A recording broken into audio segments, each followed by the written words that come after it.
saya mengatakan masa jabatan itu cukup 1 kali saja. Tapi diperpanjang misalnya 6 tahun atau 7 tahun maksimal. Jadi cuma 1 kali saja, sehingga presiden yang terpilih benar-benar berkonsentrasi untuk menyelesaikan masa jabatannya dan tidak berpikir untuk terpilih kembali.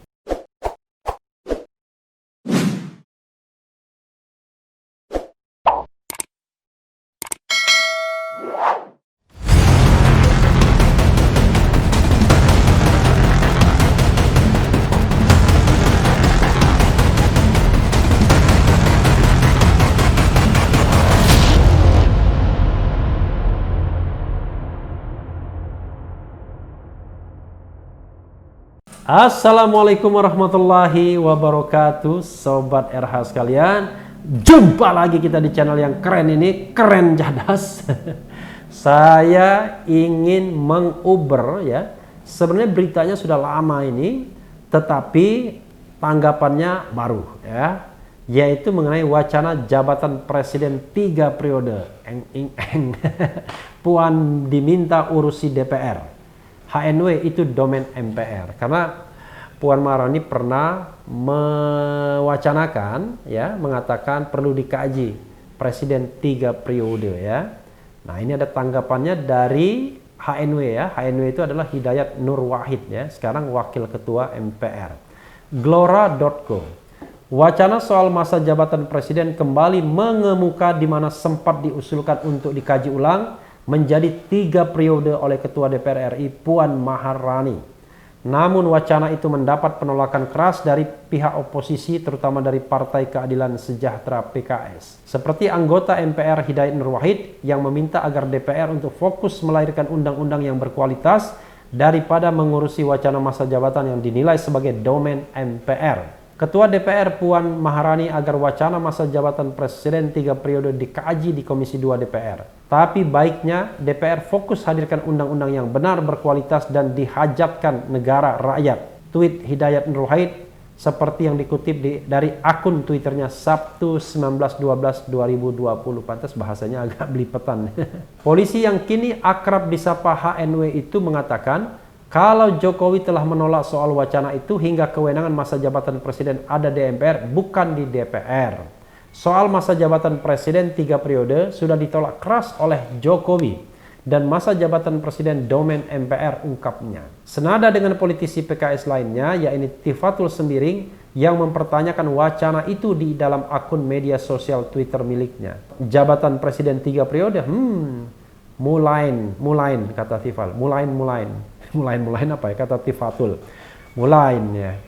Sebelumnya Puan Maharani menyebutkan kalau wacana masa jabatan presiden selama 3 periode akan dibicarakan di Komisi 3 DPR pada bulan November 2019.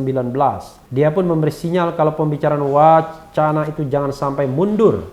Entah kenapa berita ini dimunculkan kembali oleh politisi yang saat ini mengambil sikap sebagai oposisi pemerintah. Namun ketika wacana itu mengemuka, Jokowi dengan tegas menolak soal jabatan presiden 3 periode yang dinilai sebagai tamparan terhadapnya dan hanya ingin mencari muka. Ada yang ngomong presiden dipilih 3 periode, itu ada 3 maknanya menurut saya. 1, ingin menampar muka saya. Yang kedua, ingin cari muka, padahal saya sudah punya muka. Yang ketiga, ingin menjerumuskan, kata Jokowi saat berbincang dengan wartawan di Istana Merdeka, Jakarta, Senin 2 Desember. 1, ingin nampar muka, cari muka, padahal sudah punya muka. Dan yang ketiga, menjerumuskan. Jokowi mengatakan sejak awal sudah meminta agar amandemen Undang-Undang Dasar 1945 yang akan dilakukan fokus saja pada masalah garis-garis besar haluan negara GBHN. Namun kata Jokowi, rencana amandemen itu kini melebar ke masalah pemilihan dan masa jabatan presiden. Ya, Sobat Era sekalian, saya hanya ingin menyampaikan bahwa dalam politik tidak ada yang tidak mungkin ya. Hari ini tidak, besok ya. Tergantung kesempatan, tergantung peluangnya. JK misalnya sempat mewacanakan agar wakil presiden bisa dipilih untuk jabatan yang ketiganya. Artinya punya maksud, keinginan bahwa kalau bisa ya menjadi wakil presiden kembali. Tapi sekali lagi akhirnya keputusan politiknya tidak 3 periode. Jadi keputusan politiknya iya, keputusan hukumnya iya juga. Jadi Sobat Era sekalian, mengenai masa jabatan ini saya sebenarnya punya pendapat, ya. Saya punya pendapat yang sedikit berbeda dengan apa yang berlaku saat ini, yaitu 2 periode berturut-turut. Saya menganggap masa jabatan Presiden Jokowi itu tidak efektif, terutama periode pertama. Kerja periode pertama itu, ya, 1, tidak full 5 tahun.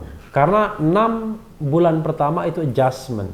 Lalu bekerja selama 2,5 tahun, tapi 2 tahun terakhir sudah persiapan untuk pilpres agar terpilih kembali. Karena tahapan pemilunya panjang, tahapan pilpresnya panjang. Sehingga yang kita lihat adalah mulai program-program pembangunan dan lain sebagainya ditujukan untuk memake up seorang presiden, seorang incumbent agar terpilih kembali. Dan memang iya, termasuk juga misalnya mempertahankan aturan-aturan yang membelenggu demokrasi, yaitu presidensial threshold. Akhirnya kita cuma hanya 2 pasangan calon saja. Padahal banyak sekali bibit pemimpin bangsa. Mereka tidak bisa mencalonkan karena pencalonan itu bersifat elitis dan oligarkis. Selain itu, sobat era sekalian, dengan 2 periode sekarang, incumbent itu bisa memanfaatkan jabatannya untuk kemenangannya, melibatkan state aparatus, dan itu sudah menjadi rahasia umum, ya, baik di pilpres maupun pilkada. Memang dalam sidang di MK itu semua tidak terbukti, bukan karena tidak mampu membuktikannya, tetapi lebih pada kondisi sangat tidak memungkinkan. Bagaimana mungkin pembuktian hanya 1 hari untuk masalah yang seabrek-abrek dari Sabang sampai Merauke. Makanya saya katakan, kalau pilpres sudah masuk di MK, tidak akan diapa-apakan. Pasti yang terjadi adalah yang menang tetap dinyatakan pemenang. Karena kalau ada perubahan yang luar biasa, situasi chaos akan terjadi. Kecuali pilpres sedemikian buruknya dan MK punya keberanian untuk memutuskan yang mengalahkan incumbent. Nah, ini kan menjadi masalah sendiri, sobat era sekalian, ya. Karena itu saya dalam pidato tahun 2017, ya, menjelang naik haji gitu, ya, dan diundang oleh Akademi Jakarta, saya mengatakan masa jabatan itu cukup 1 kali saja, tapi diperpanjang misalnya 6 tahun atau 7 tahun maksimal. Jadi cuma 1 kali saja, sehingga presiden yang terpilih benar-benar berkonsentrasi untuk menyelesaikan masa jabatannya dan tidak berpikir untuk terpilih kembali. Jadi benar-benar 6-7 tahun itu digunakan secara efektif. Atau kalau memang masalahnya kecurangan oleh incumbent dan kemudian incumbent sering memake up diri, ya, dengan program-programnya agar terpilih kembali, maka tidak boleh ada masa jabatan yang berturut-turut. Jadi kalau misalnya sudah menjabat 5 tahun, dia tidak boleh ikut dalam pemilihan berikutnya. Boleh ikut lagi kalau sudah minimal jeda 1 periode.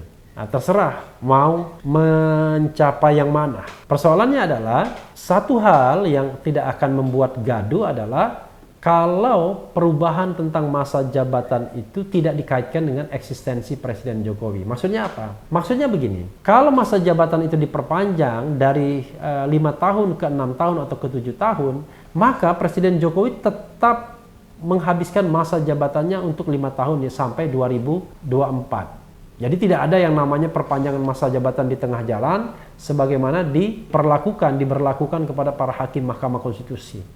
Mereka dipilih untuk masa jabatan 5 tahun, tiba-tiba di tengah jalan ada perubahan undang-undang jadi 15 tahun.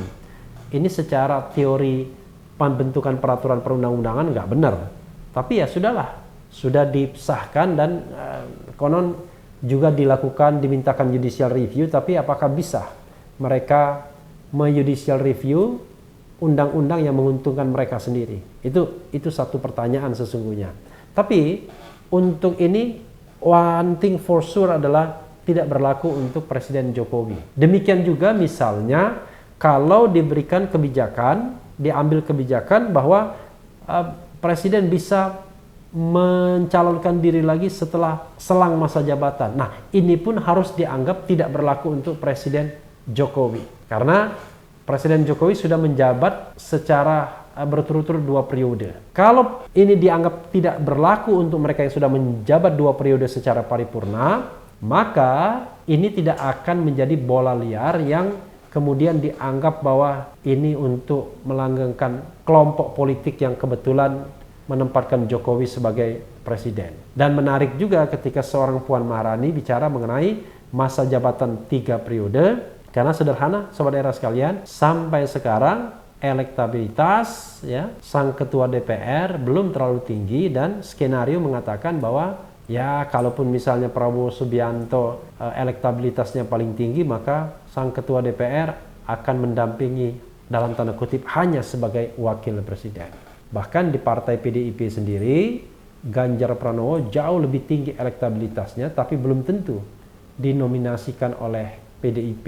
Jadi sobat era sekalian, yang namanya usul pasti tidak lepas dari dinamika sosial politik yang terjadi, hitung-hitungan kalkulasi politik yang terjadi, dan itu sah-sah saja dalam politik. Yang paling penting adalah kita tidak boleh mengubah sebuah kebijakan di tengah jalan ketika sudah ada keputusan bahwa orang menjabat selama 5 tahun dan bisa dipilih kembali untuk masa jabatan berikutnya. Jadi apapun dinamikanya, silahkan saja didiskusikan mengenai masa jabatan, tapi one thing for sure, itu tidak diberlakukan atau tidak boleh diberlakukan untuk Presiden Jokowi, agar semua bebas mengeksplorasi ide-ide ini. Sobat era sekalian, yang penting tetap di channel ini, karena di channel ini Anda akan dirayu, ditipu, dibaperin, dicecar, diuber pula di jalur khusus. Karena channel ini adalah channel yang mengancam, memeras, dan membenci. Jangan lupa subscribe, like, comment, and share. Ciao.